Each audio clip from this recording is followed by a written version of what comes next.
Lord. Unta, dili na ko magka-problema pa. Unta, Lord. Magkakwarta na ko. Kay dagan pa kayong gustong bakalon. Unta, Lord. Si crush na ako. Naut ko na magagusto na po siya sa kuha, Lord. O, Lord, gusto na po na ako makabakalog balay ug yuta. O gusto na po na ako makabakalog sports car.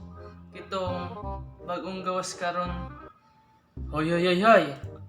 Grabe naman na. Maragi pa nga naman ni mo tanan. Di man lang ikaw ang tao din sa kalibutan.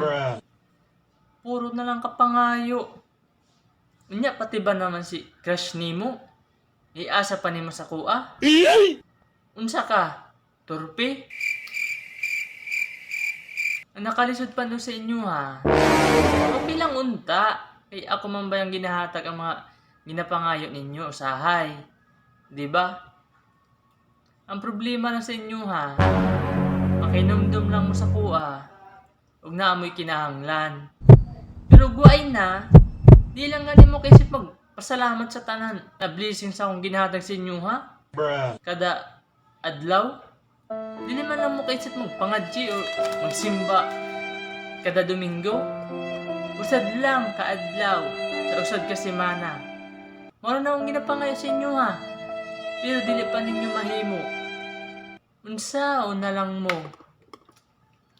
Kung inana man lang, puro lang kapangayo. Wala naman kay pulo sa kalibutan. Unsa daw kung kuhaon na tika? Parehas man lang.